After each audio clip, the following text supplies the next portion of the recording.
नमस्कार, जय सिया राम। आप सभी प्रबुद्ध दर्शकों का स्वागत है। मैं संजीव चतुर्वेदी आप सबका अभिवादन करता हूं।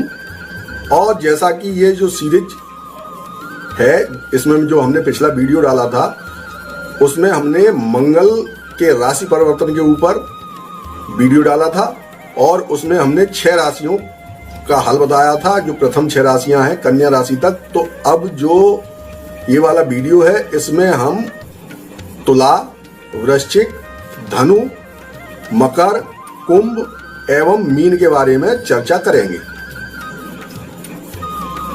जैसा कि आप लोगों को पिछले वीडियो में बताया था, तो मैं पुनः दोहरा देता हूं जिन लोगों ने पिछला वीडियो नहीं देखा, क्योंकि जिन लोगों की राशि कन्या तक में नहीं आती है उन्होंने ये वीडियो पिछला वाला नहीं देखा होगा, वो ये वाला वीडियो देखेंगे। तो मैं उनके लिए बता दूं कि मंगल देव 16 अगस्त 2020 को 7:21 पर मीन राशि को छोड़कर अपनी मूल त्रिकोण राशि मेष में आ जाएंगे और इसका मानव जीवन पर क्या प्रभाव पड़ेगा ये हम राशियों के अनुसार सबको बता रहे हैं।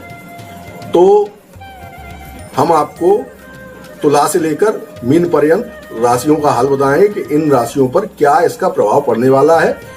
इस राशि में, यानी कि मेष राशि स्वयं की राशि है मंगल की, इसमें मंगल देव लगभग 59 दिन रहेंगे और इस 59 दिन के अंदर वो मार्गी भी रहेंगे और वक्री भी रहेंगे। 10 सितंबर को वो वक्री हो जाएंगे और 4 अक्टूबर को वक्र गति से चलते हुए पुनः मीन राशि में वापस आ जाएंगे। लेकिन ये जो 59 दिन हैं ये व्यक्तियों के लिए विशेष रहेंगे, तो इसके ऊपर हम आपको चर्चा करके ये बता रहे हैं कि आपकी राशि के लिए ये 59 दिन यानी 59 डेज कैसे रहने वाले हैं। तो आइए हम चलते हैं पहले चित्र की तरफ। ये तुला लग्न का चित्र है।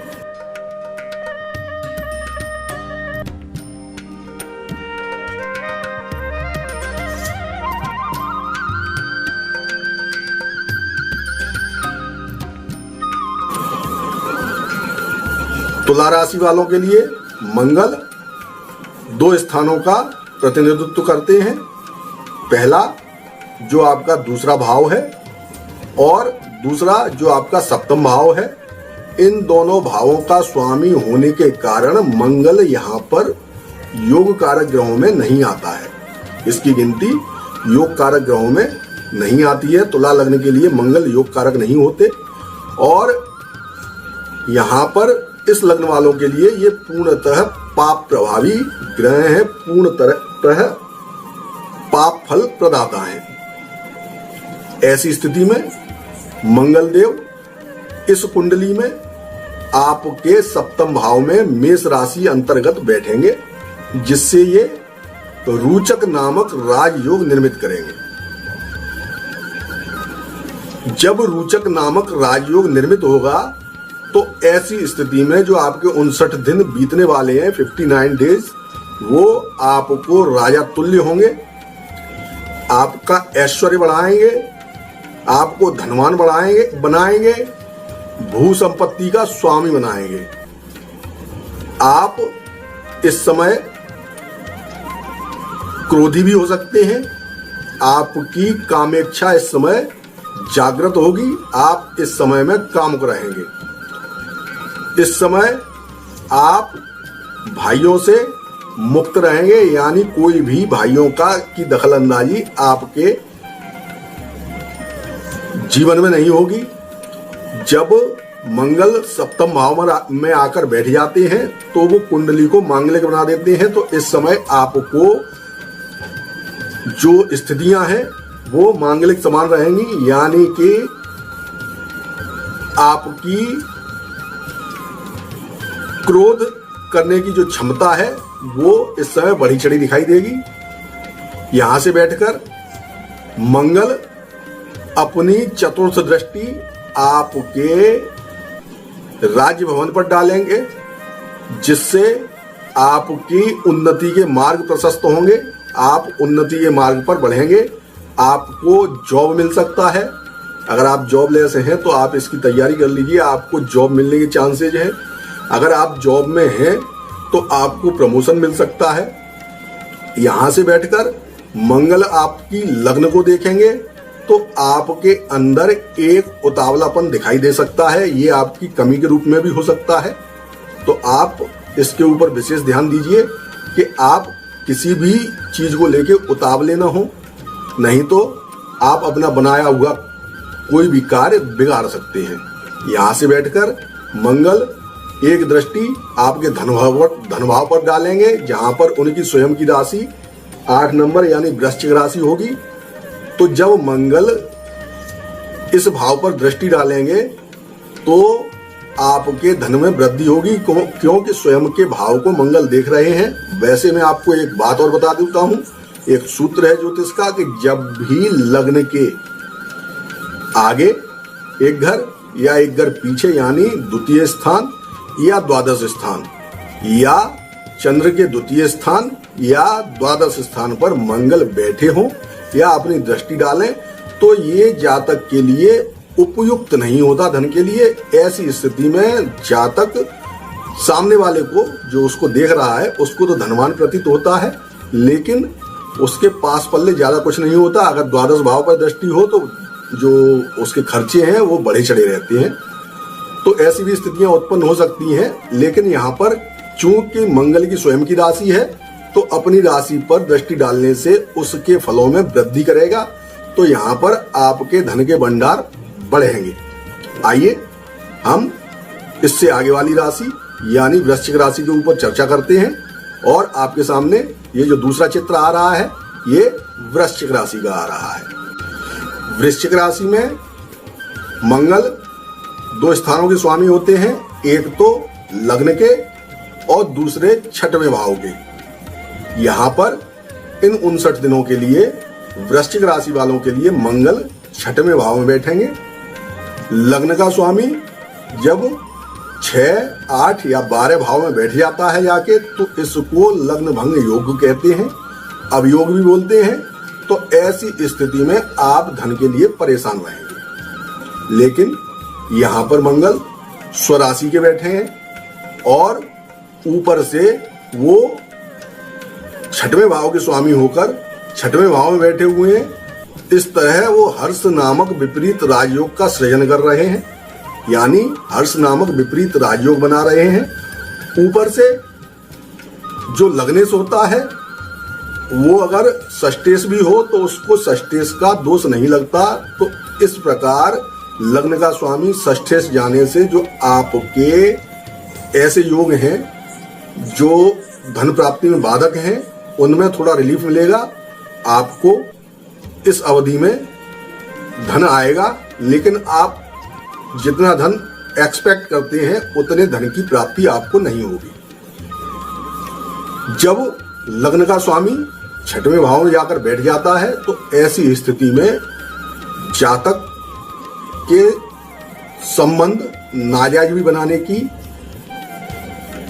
पूरी जुगत कर देता है। तो इस समय आप ऐसे किसी कार्य करने से बचें, नहीं तो आपके वैवाहिक जीवन में कोई ना कोई परेशानी आना संभव है। यहां से बैठकर मंगल अपनी एक दृष्टि आपके भाग्य भवन पर डालेंगे, एक दृष्टि आपके द्वादश भाव पर डालेंगे और एक दृष्टि आपकी लग्न पर डालेंगे। इन तीनों ही दृष्टि से मंगल आपको भाग्यवान बनाएंगे। जो आपका खर्चा है उसमें वृद्धि जरूर करेंगे, लेकिन वो अच्छे कार्यों पर खर्च होगा। और आपकी लग्न को देखने से आपका स्वास्थ्य अच्छा रहेगा। लग्न छठवें भाव में बैठे हुए हैं तो इस समय आप शत्रुओं का, अपने लिए हुए कर्जे का पूर्ण रूप से दमन कर सकते हैं। आप इस समय इन सारी चीजों से उबर सकते हैं। तो आप प्रयास कीजिए तो आपके कर्जे भी रिलीज हो जाएंगे, आप कर्जे से मुक्त हो जाएंगे। और आपके अगर कोई शत्रु हैं तो आप उन पर इस समय में, इस अवधि में विजय प्राप्त अवश्य करेंगे। आइए हम अगली राशि धनु राशि के बारे में चर्चा कर लेते हैं।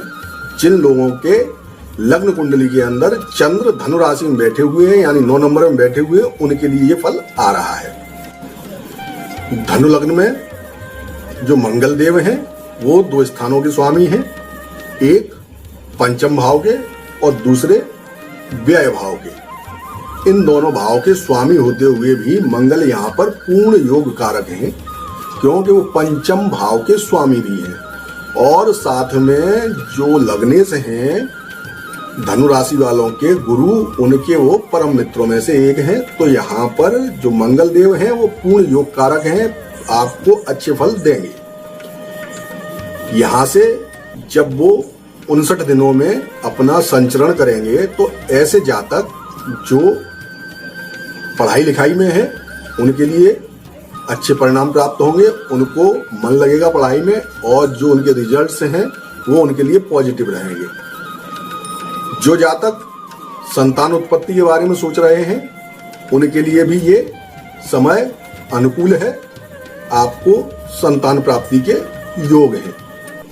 जो जातक लव अफेयर्स वगैरह में पड़े हुए हैं तो उनके लिए भी ये समय अनुकूल ही समझा जाएगा कि मंगल उनको इतना संबल देंगे कि वो अपने जानने वाले पहचानने वाले यानी लवर्स को वो इस समय अपने प्रेम संदेश बोलने में सक्षम होंगे, इतनी ताकत मंगल उनको प्रदान करेंगे। यहाँ से बैठकर मंगल अपनी चतुर्थ दृष्टि से आपके आयु भाव को देखेंगे, आपकी आयु में वृद्धि होगी, आपकी रोगों से लड़ने की क्षमता में वृद्धि होगी। यहाँ से बैठकर मंगल आपके आय भाव यानी इनकम हाउस को देखेंगे तो आपकी इनकम में भी आशातीत वृद्धि होगी, आपको अपनी आशा के अनुरूप धन प्राप्ति के योग बनेंगे। यहाँ से बैठकर मंगल आपके 12 भाव पर दृष्टि डालेंगे तो आपके खर्चे तो होंगे लेकिन वो ऐसे होंगे कि वो आपको परेशान नहीं करेंगे। आपके ये जो 59 दिन हैं इसमें अगर आपके कोई बड़े भाई हैं बहन हैं तो उनसे भी अच्छे संबंध बने रहेंगे, उनका स्नेह प्राप्त होगा, उनसे लाभ के भी योग आपको निर्मित होंगे। आइए हम अगली वाली राशि के बारे में चर्चा कर लेते हैं। मकर, आपके सामने जो चित्र आ रहा है वो मकर राशि का है। जिन लोगों की लग्न कुंडली में 10 नंबर में चंद्र लिखा हुआ है उनके लिए ये फल हम बता रहे हैं। मकर राशि में जो मंगल है वो 2 स्थानों के स्वामी हैं, एक चतुर्थ भाव यानी सुख भाव माता के भाव के और दूसरे आपके इनकम हाउस के। जब इन 2 भावों के स्वामी होते हैं मंगल तो मकर राशि वालों के लिए ये योग कारक नहीं है, ये मारक ग्रह माने जाते हैं और यहाँ पर ये अच्छे फल नहीं करेंगे। लेकिन जब भी कोई पाप प्रभावी ग्रह केंद्रगत आकर बैठ जाता है तो उसके जो पाप फल हैं उनमें कमी आ जाती है, न्यूनता आ जाती है और यहाँ पर मंगल अपनी स्वयं की राशि मेष में यानी मूल त्रिकोण राशि मेष में बैठे होंगे तो यहाँ पर मंगल बैठ के रोचक नामक राजयोग बनाएंगे और आपके सुख भाव में बैठकर ये योग बनने से आपके सुख के संसाधनों में इन 59 दिनों में काफी वृद्धि देखने को मिलेगी। यहाँ से बैठकर मंगल की एक दृष्टि आपके विवाह स्थान पर, एक दृष्टि आपके राज्य स्थान पर और एक दृष्टि आपकी इनकम हाउस यानी आय पर पड़ेगी। इसके प्रभाव से इस समय में आपका वैवाहिक जीवन कुछ खटास लिए हो सकता है। आप सावधान रहें, कोई भी ऐसा कार्य ना करें जिससे कि आपका और आपके जीवन साथी का कोई ऐसा व्यवहार हो जिससे आप दोनों में खटपट हो जाए। यहाँ से बैठकर मंगल अपनी सप्तम दृष्टि से आपके कर्म भाव को देखेंगे तो आपको इस समय नए उद्योग लगाने हैं, लगाइए, उत्तम समय है। आप अगर कोई नई नौकरी तलाश रहे हैं तलाशिए, उत्तम समय है। आप अगर अपने किसी व्यवसाय में तब्दीली करना चाहते हैं यानी बदलाव करना चाहते हैं तो आपके लिए उत्तम समय है। आपको प्रमोशन मिलने का पूर्ण योग है, आपके लिए ये समय उत्तम है। इस कर्म से आपको जो आय होने वाली है उसमें भी आपको काफी सारा वृद्धि देखने को मिलेगी। आपकी जो आय है, जो आप कर्म कर रहे हैं, उससे जो आपको इनकम होगी उसमें आपको आशातीत लाभ होगा, यानी कि आपकी इनकम इस समय बहुत अच्छी रहने वाली है। आइए हम आगे वाली राशि यानी कि कुंभ राशि के बारे में चर्चा कर लेते हैं कि कुंभ राशि में इन 59 दिनों में मंगल का मेष राशि में जो संचरण होगा उसका क्या परिणाम रहेगा। तो ये जो आगे वाला चित्र आ रहा है ये कुंभ राशि वालों के लिए है। जिन जातकों की कुंडली में, लग्न कुंडली में 11 नंबर में चंद्रदेव बैठे हुए हैं, ये उनके लिए फल है। कुंभ राशि में मंगल 2 स्थानों के स्वामी होते हैं, एक तृतीय भाव तीसरे भाव के और दूसरे राज्य स्थान के यानी कर्म भाव के। यहां पर मंगल मिश्रित फल को देने वाले हैं, यानी उनके जो फल होते हैं वो मिक्स होते हैं, अच्छे भी होते हैं बुरे भी होते हैं। जो स्थितियां ग्रहों की बनी हुई हैं उसके अनुरूप मंगल के ऊपर गुरु और केतु की भी दृष्टि पड़ रही है, तो मंगल शुभ तो है, अत्यंत शुभ माने जा रहे हैं। तो यहाँ पर बैठने के बाद, क्योंकि ये पराक्रम का भाव है, सहोदरों का भाव है, यानी सहोदर मतलब आपके बहन और भाई छोटे, उनका भाव है, तो यहाँ पर आपके भाई बहनों से संबंध मधुर रहेंगे, जो छोटे आपके बहन भाई हैं। उसके बाद ये पराक्रम का भाव है, तो यहाँ पर बैठने से आपके पराक्रम में वृद्धि होगी, यानी आप खाली बैठना पसंद नहीं करेंगे, आप कुछ न कुछ करना चाहेंगे और आपको इस समय कितना भी लोड डाल दिया जाए आप उसको झेलने के लिए तत्पर रहेंगे, इसमें कोई दो राय नहीं है। इस समय आपकी मेहनत सर्वोपरि रहेगी। यहाँ से बैठकर जो मंगल देव हैं वो अपनी 3 दृष्टियों से, एक तो आपके 6वें भाव को देख रहे हैं, एक आपके भाग्य भवन को देख रहे हैं और एक आपके कर्म भाव को देख रहे हैं। ऐसी स्थिति में आप शत्रुओं पर विजय पाएंगे, अपने कर्जे को आप उतारने में सक्षम होंगे। यहाँ से बैठकर मंगल आपके भाग्य भवन पर अपनी दृष्टि डालेगा, तो भाग्य में कुछ ऐसी स्थितियां उत्पन्न होंगी कि अगर आप अपने कर्म से विमुख हो जाएंगे, यानी अपने कर्म को पूर्ण रूपेण नहीं निभाएंगे, तो आपको परेशानियों का सामना करना पड़ेगा, नहीं तो आपको भाग्य का भी साथ मिलेगा। यहाँ से बैठकर मंगल की जो तीसरी दृष्टि है यानी कि अष्टम दृष्टि, वो आपके कर्म भाव पर पड़ेगी, तो आपको कर्म से रिलेटेड यानी कि आपको राज्य से अच्छे संबंध रहेंगे, आपको अपने काम धंधे से फुर्सत नहीं मिलेगी, अच्छे काम धंधे चलेंगे। अगर आप नौकरी पेशा हैं तो नौकरी में आप बदलाव भी ले सकते हैं, आपको नई नौकरी मिलने के भी योग हैं, आपको प्रमोशन के भी योग निर्मित होंगे। आइए अब हम आखिरी राशि मीन राशि के बारे में चर्चा कर लेते हैं। ये जो चित्र आ रहा है ये मीन राशि का है। जिन जातकों की कुंडली में लग्न कुंडली जो होती है उसको आप देखिए, अगर आपके 12 नंबर में चंद्र लिखा हुआ है तो आपकी राशि मीन है। मीन राशि में जो मंगल है वो 2 स्थानों के स्वामी हैं, एक तो द्वितीय भाव और दूसरा आपका भाग्य स्थान यानी कि आपका 9वां भाव। इन दोनों भाव का स्वामी होते हुए मंगल यहाँ पर योग कारक ग्रहों में आता है। हालांकि वो दूसरे स्थान यानी मारक स्थान का भी स्वामी है, लेकिन उसको इसका दोष नहीं लगता। यहाँ पर मंगल को योग कारक ग्रहों में गिना जाता है, क्यों कि वो लग्नेश गुरु का मित्र है।